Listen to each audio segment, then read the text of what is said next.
Ay nako, tumatay ako tapos biglang may nag-chat, ipaliwanag ko daw ang suspension setup sa pinakamabilis na paraan. So bago ako maghugas, ito, okay, XSR 900, meron tong adjustability sa shock at saka adjustability sa fork. Ipaliwanag natin. So ang suspension setup, meron tayong preload adjustment, saka meron tayong damping adjustments. Yung damping adjustment, merong compression at saka merong rebound. Etong XSR, meron siyang preload sa shock, merong preload sa fork, meron siyang rebound sa shock, meron siyang compression, I would say rebound sa fork. Mamaya ako papaliwanag kung bakit may ganung pagkalito. Okay, so ito yung kanyang preload adjuster. So merong ganitong tipo ng adjuster na merong mga step. Yan, okay? Kita nyo yung step na yan. Kapag inikot nyo yan, yung step na yan ay kakagat dito sa notch na to. Yan. At magbabago yung kanyang step. Tingnan natin sa side. Ayan. Magbabago yung kanyang step.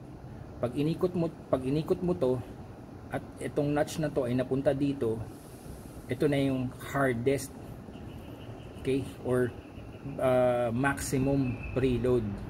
Ngayon itong nandito, nasa kanyang minimum preload o yung softest preload niya. Okay? Okay, itong tip, yung preload, nakadepende yan sa timbang ng load sa motor. Yung load sa motor ay yung sumasakay dito at saka yung sumasakay dito at yung mga nakasabit dito at yung nakapatong dito. Kung ano man yon, okay, rider, pillion, top box, pannier, at kung ano pa man, kung may dala silang backpack, kung marami silang kinain, yun ang tinatawag na rider or riding weight. Okay, so yung riding weight, yun ang pagbabasehan kung yung preload ay babawasan o dadagdagan, o paano malalaman kung magdadagdag o magbabawas. Okay, tingnan natin to, yung shaft. Ito yung shaft ng shock, yung nasa loob. Ayan. Yun. Kita niyo yun. Yung travel dapat ng shock ay optimized based on the riding weight. Okay. Paano masasabing optimized? Tingnan nyo, yung shock doon, meron siyang yung parang red or orange na yun. Yun ang bump stop. Kapag yung shock, ito, yung shock body, ay lumulubog o nagko-compress all the way to the bump stop at humahampas na doon sa bump stop, nagbo-bottom out na ang suspension o ang shock. Hindi natin gusto yon. Hindi rin naman natin gusto na yung travel ng shock ay hanggang dito lang sa 1/4, 1/8 or 1/2. Katulad nito na XSR na to, ang travel niya ay lampas lang ng kalahati kasi ito madumi to, ito malinis. Diyan lang naglalaro o diyan lang naglalabas pasok yung shock body. Yan yun, diyan lang dumudulas yung shock body diyan.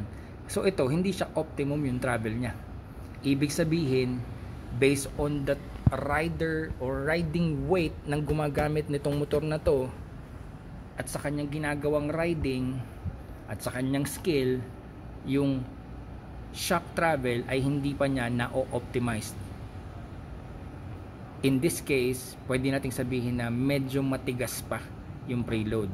Yun nga lang, yung kanyang preload ay nasa softest setting na.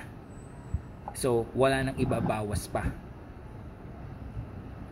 Ang pwede lang discarded dito ay magpalit na ng spring to a softer spring. Yun, okay, wait lang. Baka naman kasi mamaya magpalit nga kaya agad ng spring. Meron mga considerations dito.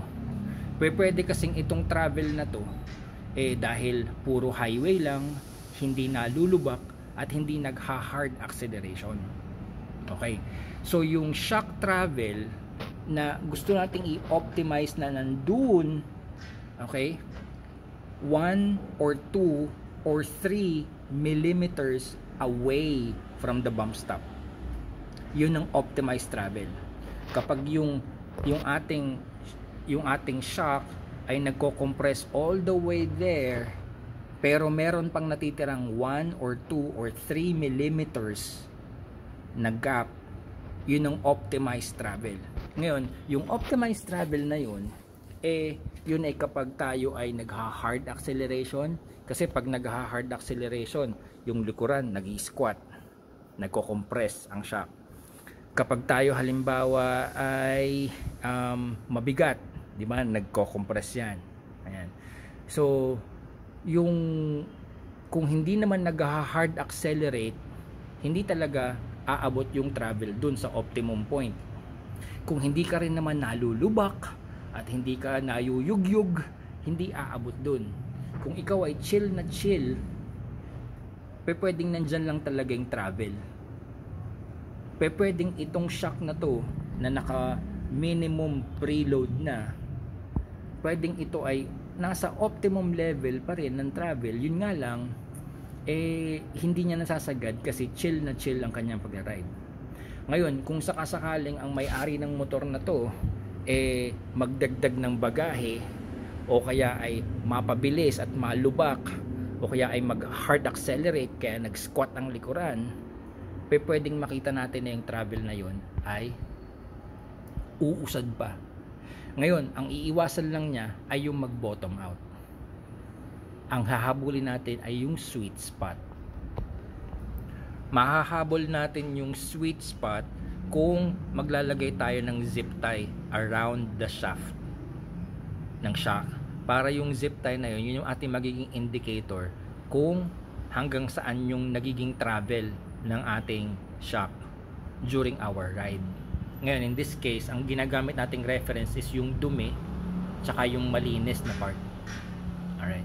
So, pwedeng, okay, disclaimer lang, pwedeng yung setup nito ay sabihin natin hindi siya optimized kapag sa highway, pero pag ito napunta ng off-road halimbawa, pwedeng magbo-bottom out yan. So, yung pag-a-adjust ng preload na nakadepende kanina sa sabi kong riding weight, ay kailangan din nating i-consider yung riding conditions, tsaka ang isa pa, yung rider skill. Alright. Ngayon, halimbawang na itono na natin yung preload ng shock, itutugma natin yan sa preload ng fork. Ang preload ng fork, ayan, katulad nito, ito yan. Ito yung tornilyo na to, itong yung malaking pihitan na to. Kapag yan pumasok loob, kita nyo may mga guhit yan, mga guhit-guhit. Kapag yan pinihit mo at lumubog yan, nagdadagdag ka ng preload. Ibig sabihin, gagamitin mo yon para sa mas mabigat na load. Kung babawasan mo yan, yari paangatin mo. Mayroon pa kasi yung guhit pa, ito kasi nasa midpoint pa to eh. So kung ito madadagdagan yung guhit na yan, aangat pa yan, nagiging mas malambot ang preload o nagbabawas ka ng preload. So ang mangyayari ngayon, itutugma natin yung nagiging travel ng forks dun sa nagiging travel ng shock. Ang optimum travel ng forks ay kinakailangan, so, since ito ay inverted fork, so pag naglagay ka dito ng zip tie, yung zip tie niyan babaon dito, di ba? Dito siya babaon. Kailangan meron ka pang makikita dito na 10 to 15 millimeters na gap. Yan, siguro mga hanggang dyan lang yan. Kapag yung zip tie dito ay bumaon na dun sa 10 to 15 millimeters na yon before the bottom out, yan, yun ang optimum. Yun nga lang, wait lang, okay? Hindi porket ito yung bottom ito na yung bottom out. Hindi. Kadalasan merong mga forks na ang bottom out nila nandito 10 millimeters above yung yung housing na to, nandito yung sa loob ng fork na yan, nandito yung hanggang dito yung bottom out nya. Kasi yung flange dito hanggang dun lang sa part na yon kung saan dito lang siya pwedeng mag-travel. So yung maximum travel nito andito lang. Meron din namang forks na ang maximum travel niya talagang sumasagad hanggang dito sa ilalim. Pwede rin yun. Depende yun dito sa flange na nasa loob ng fork tube. Ngayon, tingnan nyo sa manual kung ano yun. Pag alam nyo na yon, dun nyo ngayon susukatin. Halimbawa katulad dito, XSR. Ang kanyang bottom out flange na nandito, actually nandito yung sa medyo taas. Ang kanyang bottom out flange, ang kanyang magiging pinaka maximum travel ay nandito. Yan. So this point, bibilang ako ng 10 to 15 millimeters. Ito, yan. Ito yung optimum travel ng fork na habulin ko. So yung zip tie na ilalagay ko dito, kinakailangan makita ko yung nababaon hanggang dito. Hanggang dito lang. Pag na-optimize ko ang travel nito at na-optimize ko ang travel ng shock, dun ko ngayon masasabi na nasa balance yung motor. Ngayon, kung ito ay nagiging optimum ang travel pero yun hindi, i-adjust ko yung preload niya. Kung ito ay optimum ang travel pero ito hindi, i-adjust ko ang preload nito para makuha ko yung overall balance ng dalawa. Okay, last 4 minutes. Punta tayo sa damping. So ang damping, ang silbi niya is para kontrolin kung gaano kabilis yung laro at kung gaano kabagal yung laro ng suspension. Ang damping na soft damping, okay? Pag sinabing soft damping, soft compression, soft rebound, ang tawag doon is fast. Okay? Fast rebound, fast compression. Ganito laro niya. Yan. Yan yung laro ng suspension. Pag sinabing hard compression at sinabing hard rebound, yun yung slow. Slow compression and slow rebound. Ang laro naman niya, ganyan. Yan. Mabagal. Hahanapin lang natin, napakasimple lang. Hahanapin lang natin yung sweet spot na hindi siya masyadong mabilis ang compression, hindi siya masyadong mabilis ang rebound, hindi siya masyadong mabagal ang compression, hindi masyadong mabagal ang rebound. Yung tama lang. Kontrolado lang. Yun ay depende na sa rider preference. Yun ay titimplahin mo na sa pakiramdam mo. Kasi kahit ano pang pagbalik-balik rin natin, wala akong mai-recommend na specific amount na gaano kabilis, gaano kabagal ang compression at ang rebound. Lalaruin nyo yun, depende sa inyo. And again, ang tip ko dyan is tatlo. Okay? Depende yan do sa riding weight, depende yan sa riding conditions, depende yan sa riding style. Okay, pag pinag-usapan ng riding weight, yun ay yung lahat ng nakapatong sa motor. Ikaw, yung may settings para sa iyo, may settings na para sa iyo at pag may angkas ka, pag mayroong settings na para sa iyo, may angkas, may mga bagahe. Magkakaibang setup yun, may magkakaibang settings yun. Riding conditions, may setup na okay sa patag pero hindi okay sa rough road. May setup na okay sa smooth pero hindi okay sa matagtag. May setup para sa iba't ibang klaseng terrain. Then yung riding style, chill rider ka ba? Kasi may setup para sa chill rider. Sporty ka ba masyado? May setup para dyan. O kamote ka talaga? Yung motor ko. May setup din para dyan. So yung tatlo, riding weight, okay, yung riding conditions, at saka yung riding style.